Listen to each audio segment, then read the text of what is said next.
నమస్కారం. ప్రతిధ్వని కార్యక్రమానికి స్వాగతం. రాష్ట్రంలో లోక్సభ ఎన్నికలకు ప్రధాన రాజకీయ పార్టీలు ప్రజా దర్బారులో ప్రచార హోరు పెంచాయి.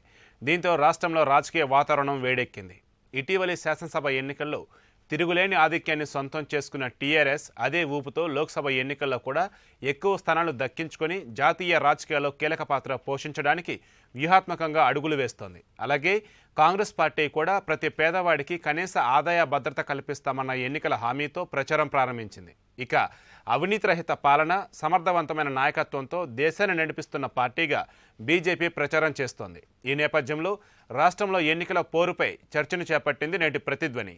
చర్చలో పాల్గొంటున్న ప్రముఖులు డాక్టర్ ఏ శ్రీధర్ గారు, రాష్ట్ర గ్రంథాలయ పరిషత్ చైర్మన్, రాజకీయ విశ్లేషకులు; జి ప్రేమేందర్ రెడ్డి గారు, బీజేపీ రాష్ట్ర ప్రధాన కార్యదర్శి, రాజకీయ విశ్లేషకులు; బండారు రామ్మోహన్ రావు గారు, లోక్సత్తా నాయకులు, సామాజిక విశ్లేషకులు.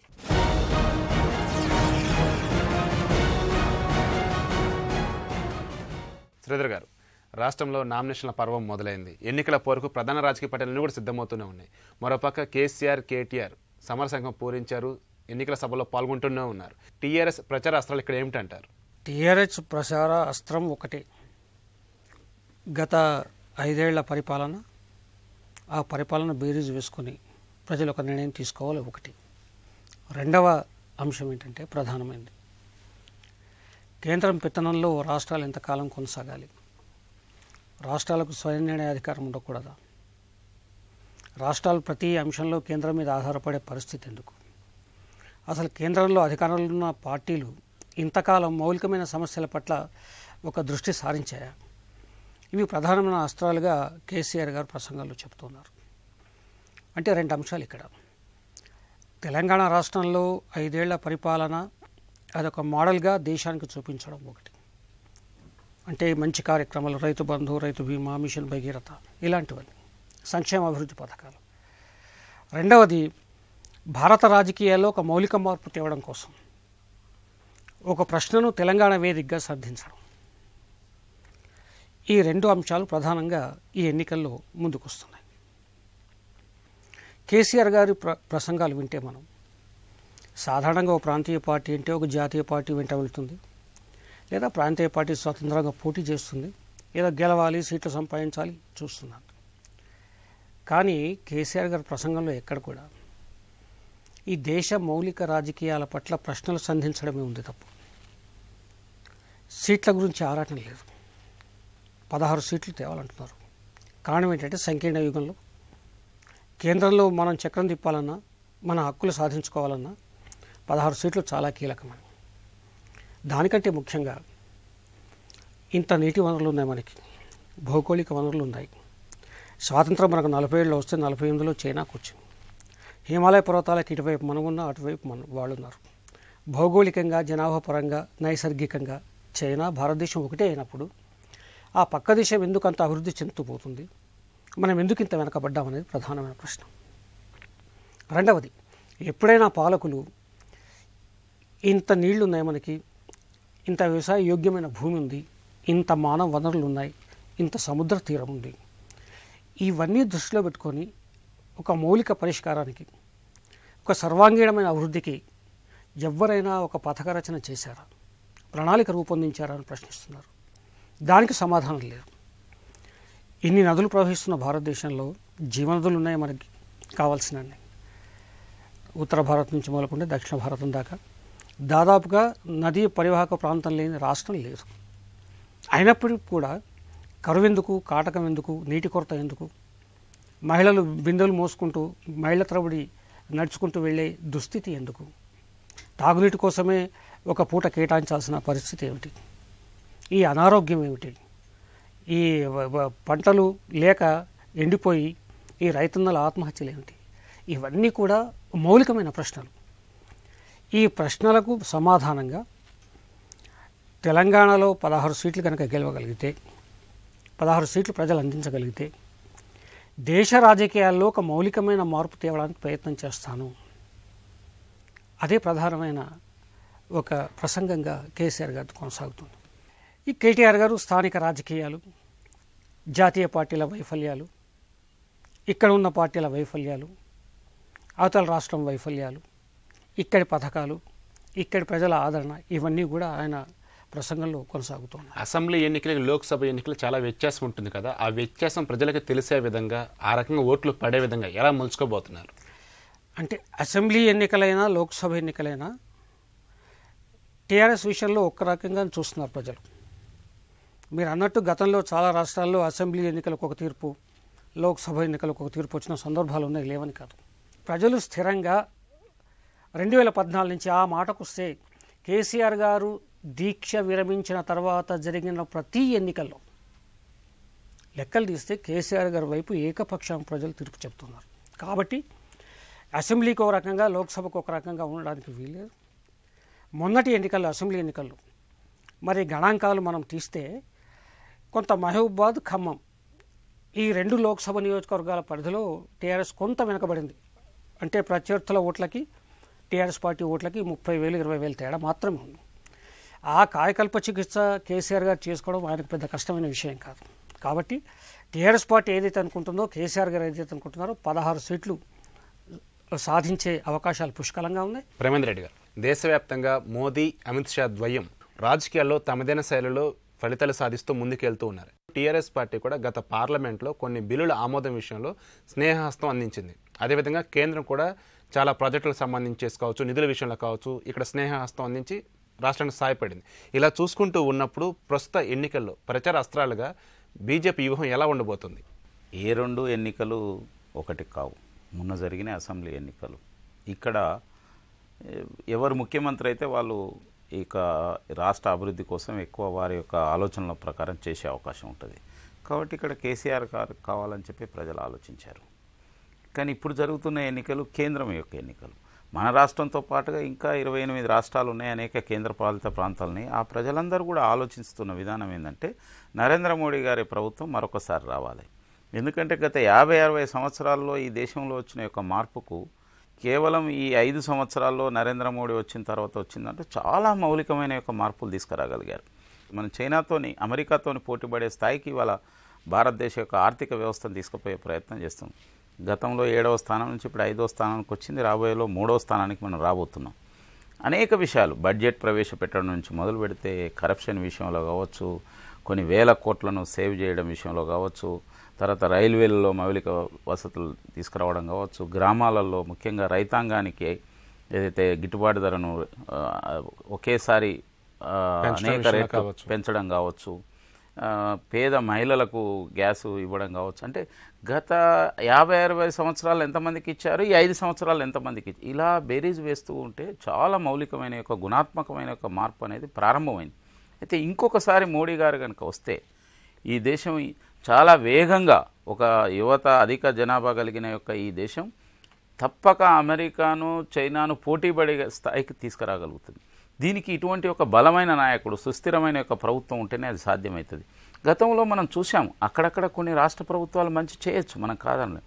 కానీ అలాంటి రాష్ట్రాలన్నీ కలిస్తే ఏ విధంగా గుప్పిట్లో పెట్టుకున్నారు, అటువంటి రాష్ట్రాలకు సంబంధించిన మంత్రులను చేస్తే ఎట్లా రైల్వేలను ఆ యొక్క రాష్ట్రాలకు తీసుకెళ్లారు, ఏ విధంగా ప్రాంతీయ తత్వాలను చూపెట్టారు, ఏ విధంగా కరప్షన్ వచ్చింది, తర్వాత ఏ విధంగా అస్థిరత అనేది వచ్చింది, ఇవన్నీ చూసాం. ఎందుకంటే ఎవరి పట్టుదలలు వాళ్ళకు ఉంటాయి.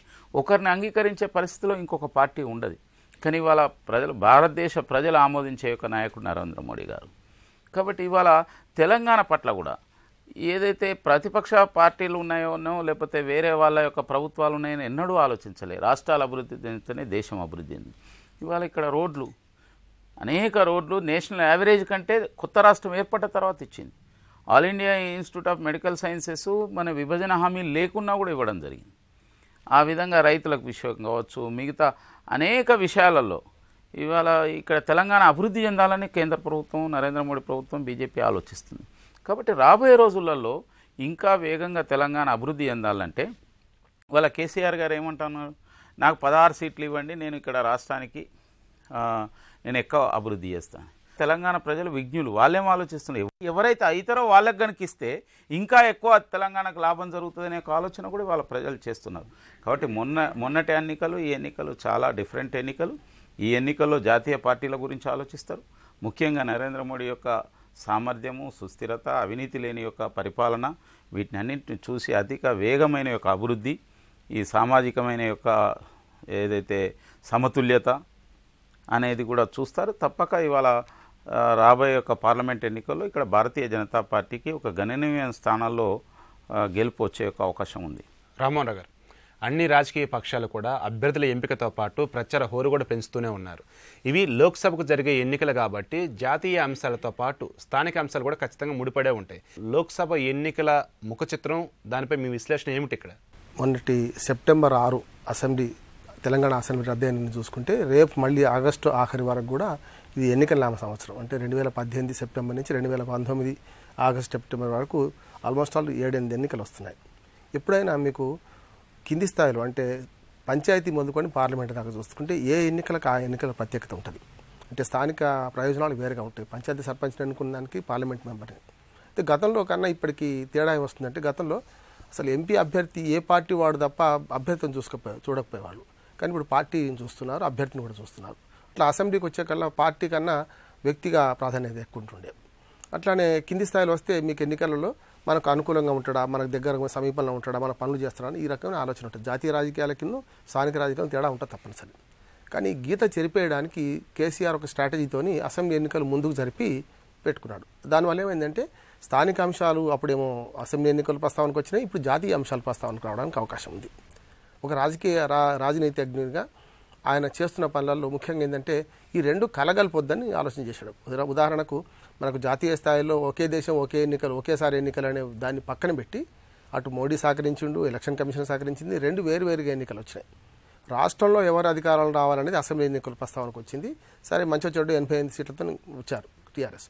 కానీ ఇక్కడికి వచ్చే వరకు ఏమైందంటే జాతీయ రాజకీయాల్లో కొన్ని మార్పులను కేసీఆర్ సూచిస్తున్నారు. ఉదాహరణ చూసుకుంటే మీకు ఫెడరల్ రాజకీయాల గురించి మాట్లాడుతున్నారు. నేనేమంటున్నా కేసీఆర్ అంతా కరెక్ట్ అంటలేం, కానీ ఈ ఫెడరల్ రాజకీయాల గురించి మాట్లాడే వాళ్ళు ఎవరెవరు ముందుకు రావాలి అంటే పిల్లి మేడకి ఎవరో గంట కట్టాలి.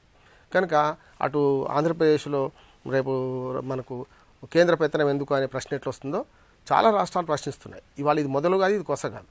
గతంలో మనకు ఇందిరాగాంధీ ఉన్నప్పుడు కానీ ఆ తర్వాత కేంద్రంలో బలమైన ప్రభుత్వాలు ఉన్నప్పుడు కూడా మీకు జ్యోతి బస్ కానీ మనకు ఎన్టీఆర్ గారు కానీ రామకృష్ణ రెడ్డి కానీ అట్లా ఫరూక్ అబ్దుల్లా కానీ ఇట్లా బిజు పట్నాయక్ గారు కానీ ఇట్లా పాత కరుణానిధి గారు కానీ వీళ్ళందరూ ఫెడరల్ రాజకీయాల గురించి ఆలోచన చేశారు వాళ్ళు. ఆ రకంగా చూస్తే మీకు ఇవాళ మళ్ళీ ఆ రాజకీయాలు మొదలుకు వస్తున్నాయని నేను అనుకుంటున్నాను. ఇవాళ మీకు పార్లమెంట్ ఎన్నికల్లో 2 విషయాలు ప్రస్తావనకు వస్తున్నాయి.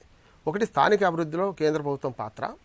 అంటే ఇప్పుడు మనకు కాళేశ్వరం ప్రాజెక్టు ఉన్నది, అట్లాగే మిషన్ భగీరథ ఉన్నది. వీటికి నిధులు ఇస్తామని నిన్నగాక మొన్న మనకు నీతి ఆయోగ్ సభ్యులు వచ్చి మళ్ళీ మనకి ఇక్కడ మన రాష్ట్ర పథకాలు మెచ్చుకొని పోయారు. అట్లా చూసుకుంటే మీకు మెచ్చుకొని పోవడం తప్ప ఏం వస్తలేదని ఒకటి. రెండోది ఏంటంటే కేంద్రము రాష్ట్ర సంబంధాలు మనది యూనిటరీ ఫెడరల్ రెండు కలగలిపిన రాజ్యాంగం మనది.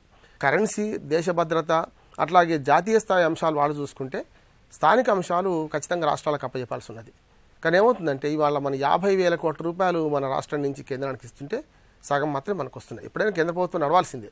అట్లా చూసుకుంటే మనకు రావాల్సినంత వస్తలేదని ఆవేదన ఉంటుంది. అది అన్ని రాష్ట్ర ప్రభుత్వాలు వ్యక్తం చేస్తున్న దానిలో కేసీఆర్ గారు మొదట ఇక్కడ బాగా దాన్ని వ్యక్తీకరిస్తున్నారు. రెండవది ఏంటంటే మనకు ఈ ఎన్నికల్లో ఏదైతే ఎజెండా కావాలో అది ఎజెండా కావడం లేదని నేను అనుకుంటున్నాను. ఉదాహరణకి ఏంటంటే మనకు మానవాభివృద్ధి, విద్యా ఆరోగ్యాలు వీటి మీద బాగా దృష్టి పెట్టాల్సి ఉండే. ఇక్కడ మనకు కావాల్సింది ఏంటంటే కేంద్ర ప్రభుత్వం పెత్తనాన్ని ప్రశ్నించే ముందు మనం కూడా స్థానిక ప్రభుత్వాలకు ఏం చేస్తున్నామో ఆలోచన చేయాలి. రాష్ట్ర ప్రభుత్వం కూడా ఇప్పుడు 50% నిధులు నీతి ఆయోగ్ వచ్చిన తర్వాత అంతకుముందు కేవలం 32% నిధులు డైరెక్ట్గా మన స్టేట్ గవర్నమెంట్స్కి వచ్చేది. 62 కేంద్ర ప్రభుత్వ పథకాలు రద్దు చేసి ఇవాళ చాలా లిమిటెడ్ చేశారు. ఉపాధి హామీ అట్లాంటివి, సర్వశిక్ష అభియాను, జాతీయ ఆరోగ్య మిషన్ ఇవి మాత్రమే ప్రధాన పథకాలు ఉన్నాయి. అట్లా చూసుకుంటే మనకి ఏంటంటే ఇవాళ కేంద్ర ప్రభుత్వము తన అధికారాలని పరిమితం చేసుకొని జాతీయ స్థాయి సమస్యలు వాళ్ళు చూసుకునేటట్టు, రాష్ట్ర ప్రభుత్వానికి అనుకూలమైన అవసరమైన నిర్ణయాలు చేసుకునేటట్టు కేంద్ర ప్రభుత్వం ఒత్తిడి చేయాల్సిన అవసరం ఉన్నది. దానికి ఎన్నికలు బేస్ అవుతాయని నేను అనుకుంటున్నాను. శ్రీధర్ గారు, 16 ఎంపీ స్థానాలు గెలిస్తే దేశ రాజకీయాలను ప్రభావితం చేస్తామని కేసీఆర్, కేటీఆర్ అంటూ ఉన్నారు.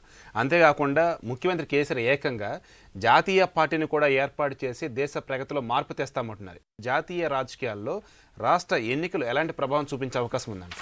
ముఖ్యమంత్రి గారు జాతీయ పార్టీ ఏర్పాటు చేస్తామని మొన్న ప్రకటించారు. అవసరమైతే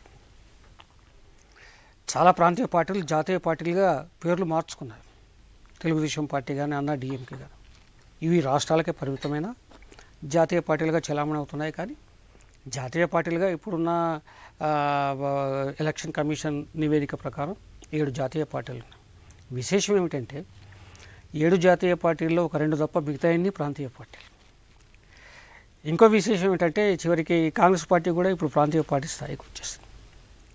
కాబట్టి ఏది ప్రాంతీయ పార్టీ ఏది జాతీయ పార్టీ అనే బేరుజు వేసుకునే పరిస్థితి ఒక 40 ఏళ్ల క్రితం 30 ఏళ్ల క్రితం ఉండేది, కానీ ఇప్పుడు లేదు. కారణం ఏమిటంటే సంకీర్ణ రాజకీయాలు నానాటికి బలపడుతున్నాయి, ప్రాంతీయ శక్తులు బలపడుతున్నారు, ప్రజల్లో ప్రాంతీయ అస్తిత్వ భావనలు పోరాటాలు నానాటికి పెరుగుతున్నాయి. కాబట్టి వాటికి అనుకూలమైన రాజకీయాలు రూపాంతరం చెందుతూ ఉన్నాయి. ఇవాళ ఒకటే గమనించండి మీరు, తెలంగాణ రాష్ట్ర సమితి జస్ట్ 19 ఏళ్ల ప్రాయం దాన్ని అధికారంలోకి వచ్చి 5 ఏళ్ళు పూర్తిగా ఇంకా మాటకు వస్తుంది. కానీ జాతీయ పార్టీల అతిరథ మహారథులు అర్ధరథులంతా కూడా ఇవాళ క్యూ కట్టారు. కారణం ఏమిటి అంటే ఒక అమూలికమైన పరిణామాలు జరుగుతున్నాయి భారతదేశ వ్యాప్తంగా. అంటాను చూడండి, భూమి లోపల ఆ లావా మీద ప్లేట్లన్నీ కదులుతూ ఉంటాయి, ఆ కదలికలు బట్టి అప్పుడప్పుడు భూకంపాలు వస్తూ ఉంటాయని చెబుతుంటారు శాస్త్రవేత్తలు. ఇవాళ కూడా కదలికలు ప్రారంభమయ్యాయి భారతదేశంలో. ఆ ప్రాంతీయ శక్తుల కదలికలు ఢిల్లీ వైపు నడుస్తూ ఉన్నాయి. ఫెడరల్ ఫ్రంట్ ప్రతిపాదన తెచ్చిన తర్వాత కేసీఆర్ గారు చాలా రాష్ట్రాలు తిరిగారు, కలిశారు అక్కడి నేతల్ని, ప్రాంతీయ శక్తుల్ని. ఫెడరల్ ఫ్రంట్ ఇవాళ కేసీఆర్ గారు భావసారూప్యం ఉన్న మిగతా రాష్ట్రాల్లో గెలిచిన ప్రాంతీయ శక్తులు ఏకమై ఒక 100 సీట్ల వరకు తేగలిగితే తప్పనిసరిగా జాతీయ రాజకీయాలను ప్రభావితం చేస్తారు. ఎందుకంటే ఈ ఎలక్షన్ సంబంధించిన సర్వేలు చాలా చెప్తున్నాయి, ఏ పార్టీకి కూడా సంపూర్ణమైన ఆధిక్యం వచ్చే పరిస్థితి లేదు. లేనప్పుడు మిగతా పార్టీల మీద ఆధారపడాలి. అది చాలా ప్రధానమైన కీలకమైన అంశం. సర్వేలన్నీ ఆ దిశగానే చెప్తున్నాయి తప్ప మునుపట్లాగా మోడీ గారికి సంపూర్ణమైన మెజారిటీ ఎట్లా వచ్చిందో ఇప్పుడు మళ్ళీ వస్తుందని ఇంతవరకు ఏ సర్వే అయితే చెప్పలేదు. సరే, భారతీయ జనతా పార్టీ నాయకులు కానీ మిత్రపక్షాలు ఆ దిశగా వాళ్ళు స్థిరంగా నమ్మకంగా ఉంటే సంతోషమే, కాదనిలేం. కానీ సర్వేలు అట్లా చెప్తున్నాయి. కాబట్టి కీలకమే, 16 సీట్లు కూడా కీలకమే. దానికి ఏమిటంటే పక్కన ఉన్న కర్ణాటక రాజకీయాలు మనం చూద్దాం. మన కుమారస్వామి పార్టీ అంతా పిడికెడు, కానీ అనివార్యంగా జాతీయ పార్టీలు దాసోహం శరణోహం ఉన్నాయి. అటువంటి పరిస్థితి భారతదేశంలో ఢిల్లీలో ఎందుకు రాకూడదు? దేవగౌడ కానీ, గుజరాల్ కానీ, చంద్రశేఖర్ వీళ్ళంతా కూడా 100ల కొద్ది సీట్లు సంపాదించిన నేతలేం కాదు. రాజకీయ పరిణామాలు అక్కడికి ఆ దిశగా తీసుకువెళ్ళి వీళ్ళని ప్రధాని పదవిలో కూర్చోబెట్టారు. కాబట్టి జాతీయ పార్టీలు 2 ముఖాముఖి తలపడే రాష్ట్రాలు 3-4 కంటే ఎక్కువ లేవు. మిగతా అన్ని రాష్ట్రాలు కూడా జాతీయ పార్టీలు ఏదో ఒక ప్రాంతీయ పార్టీ మీద ఆధారపడాలి, లేదా సమన్వయంతో పనిచేసుకోవాలి, సంకీర్ణంగా పనిచేసుకోవాలి తప్ప స్వతంత్రంగా గెలిచి నిలిచే పరిస్థితి లేదు. కాబట్టి మిగతా 24 రాష్ట్రాలు తప్పనిసరిగా కీలక భూమిక పోషిస్తాయి, ప్రాంతీయ శక్తులు పోషిస్తాయి. అయితే కేసీఆర్ గారికి మిగతా రాష్ట్రాల ప్రాంతీయ శక్తులకు లేని తేడా ఏంటంటే కేసీఆర్ గారు దేశానికి అవసరమైన హిందీ భాషలో, ఉర్దూ భాషలో అనర్గళంగా మాట్లాడతారు. కాబట్టి తప్పనిసరిగా దేశ రాజకీయాలను ప్రభావితం చేసే ఒక విజన్ ఉంది, ఒక భాషా పటిమ ఉంది, ప్రజలకు ఒక విషయాన్ని ఎట్లా చేరవేయాలన్న ఒక నైపుణ్యం ఉంది, తన పరిపాలన దేశానికి ఎట్లా ఆదర్శమో చెప్పగలిగిన ఒక సాధికారత ఇంతకి సంపాదించాడు. ఇవన్నీ బేరీజు వేసుకుంటే తప్పనిసరిగా దేశ రాజకీయాలను ప్రభావితం చేయగలిగే, అవసరమైతే శాసించగలిగే స్థాయిలో కేసీఆర్ గారు ముందుకు సాగుతున్నారని ఈ వాతావరణం రుజువు చేస్తుంది. ప్రమేందర్ రెడ్డి గారు, జరిగేవి లోక్సభ ఎన్నికలు, అలాంటప్పుడు జాతీయ అంశాలు అత్యంత కీలకం. ఇక్కడ దేశంలో కేంద్ర ప్రభుత్వం పరంగా చూస్తే సమర్థ నాయకత్వం, అదేవిధంగా అవినీతి రహిత పాలన, ఇలా చూసుకున్నప్పుడు మా పార్టీయే అని బీజేపీ వాళ్ళు చెప్తున్నారు, ఆ రకం ముందుకు వెళ్తూ ఉన్నారు. జాతీయ అంశాలని అదేవిధంగా రాష్ట్రం సంబంధించిన అంశాలని రెండింటిని ఏ రకంగా జోడించి ముందుకు తీసుకెళ్లే అవకాశం ఉంది? ఇక్కడ ఏ మేరకు ప్రభావితం చేస్తాయంటారు ఇవన్నీ? ఒకటి స్పష్టం, ఇప్పుడు ఒక ప్రాంతీయ పార్టీలు తమ ఎన్నికల రాజకీయాల్లో గెలవడం కోసం ఏది మాట్లాడడానికైనా సిద్ధమవుతున్నారు. దానికోసం భావాలను రెచ్చగొట్టడం కానీ మిగతాయి కానీ. నేనది అభివృద్ధి జరగాలనుకుంటే దేశం అభివృద్ధి చెందితే రాష్ట్రాల అభివృద్ధి చెందినట్టు కదా. రాష్ట్రాల అభివృద్ధి చెందితే ప్రజల అభివృద్ధి చెందితేనే కదా రాష్ట్రాలైనా దేశమైనా అభివృద్ధి చెందేది. ఇప్పుడు కిసాన్ సన్మాన్ పథకం తీసుకున్నారు నరేంద్ర మోడీ గారు. అది తెలంగాణకు వస్తలేవా? 25 లక్షల మందికి తెలంగాణకు వస్తున్నాయి. మాకేం వస్తున్నాయి అంటే ఒక రైల్వేస్ అభివృద్ధి జరుగుతున్నాయి, తెలంగాణకు వస్తలేవా అంటే ఒక విశాలమైన ఒక భారత ప్రజలందరూ ఒకటి. తర్వాత ఒక సమయంలో ఒక ప్రాంతం కొద్దిగా ఎక్కువ తక్కువ కావచ్చు, కానీ ఓవరాల్గా దేశం అభివృద్ధి చెందడం అనేది ముఖ్యం. దేశం అభివృద్ధి చెందడం కోసం జాతీయ పార్టీగా భారతీయ జనతా పార్టీ చాలా స్పష్టమైన ఒక ఆలోచనతో ఉన్నది. దాంట్లో చాలా స్పష్టంగా రాష్ట్రాలన్నిటి కూడా ఒక టీం రాష్ట్రాల అభివృద్ధి చెందితేనే దేశం అభివృద్ధి చెందుతనే ఒక కాన్సెప్ట్తో పోవడం జరుగుతున్నది.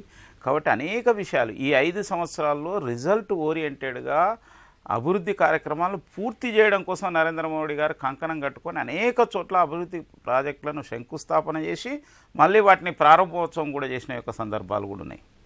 విమానాశ్రయాల దగ్గర కావచ్చు, రైల్వే లైన్స్ కావచ్చు, గతంలో కొన్ని లక్షల కోట్ల రూపాయల యొక్క రైల్వే లైన్లను స్టార్ట్ చేసి వదిలేసింది కాంగ్రెస్ ప్రభుత్వం.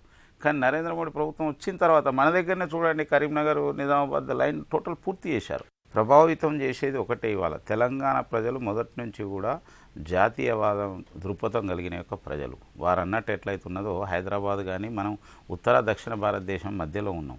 మనకి ఇక్కడ ప్రజలు కూడా హిందీ మాట్లాడతారు, ప్రజలు కూడా అన్నిటిని అర్థం చేసుకోగలుగుతారు. కాస్మోపాలిటన్ సిటీ కాబట్టి దేశం అంతా ఒకటి. ఇది దేశానికి జరిగే ఎన్నికలు కాబట్టి దేశాన్ని మొత్తం ప్రభావితం చేసే యొక్క నాయకుడు, ఒక సుస్థిరమైన యొక్క నాయకుడు, ఒక నీతివంతమైన యొక్క నాయకుడు, ఒక బలమైన నాయకుడు వస్తే మన రాష్ట్రం కూడా దాంట్లో అభివృద్ధి చెందుతుంది. గతంలో ప్రాంతీయ పార్టీలు గెలిచినాయి. అటువంటి ప్రభుత్వాలను మనమేమి కొత్త కాదు. మొన్నటి వరకు సంకీర్ణ యుగం అన్నారు. మొన్నటి 14 ఎన్నికల్లో కూడా ఏ పార్టీకి పూర్తి మెజార్టీ రాదనే అన్ని సర్వేలు చెప్పినాయి. కానీ నరేంద్ర మోడీ గారు బీజేపీ పూర్తి యొక్క మెజార్టీతో ప్రజలు ఇచ్చారు. ఇప్పుడు కూడా అలానే చెప్తున్నారు. ఇప్పుడు కూడా 300 సీట్లకు పైగా నరేంద్ర మోడీ గారు మెజార్టీతోని ప్రభుత్వం ఏర్పాటు చేయబోతున్నారు. అటువంటి యొక్క బలమైన ప్రభుత్వం, అటువంటి యొక్క పూర్తి స్థాయి మెజార్టీ వచ్చే యొక్క ప్రభుత్వంతోనే తెలంగాణకు లాభం జరుగుతుంది. తప్పక తెలంగాణకు లాభం జరుగుతుంది. దీంట్లో మన తెలంగాణ, మన కేసీఆర్ గారు కూడా పాత్రనే. కానీ మేమేదో ప్రత్యేకంగా చూపెడతామనే ఒక మాట కేవలం ఈ 16 సీట్లు గెలుచుకొని వారి యొక్క రాజకీయమైన యొక్క బార్గెనింగ్ కోసం ఆలోచిస్తున్నారు. ఇప్పుడు ఒకవేళ కేసీఆర్ గారు కనుక అటువంటి ఆలోచనలు ఉంటే ఒక జాతీయ పార్టీగా ప్రకటించి దేశవ్యాప్తంగా పర్యటన చేసి అన్ని చోట్ల లోకసభ సభ్యులను నిలబెట్టి మీరు ముందుకెళ్ళండి. అప్పుడు మీ వైఖరి ఏమిటనేది తెలుస్తుంది. నేను వస్తే ఈ విధంగా చేస్తాను, మా తెలంగాణలో ఇట్లా చేసిన, దేశంలో ఇట్లా చేస్తాను, నాకు అధికారం ఇవన్నీ వెళ్ళండి, అప్పుడు చూద్దాం ఎలా ఉంటుందో.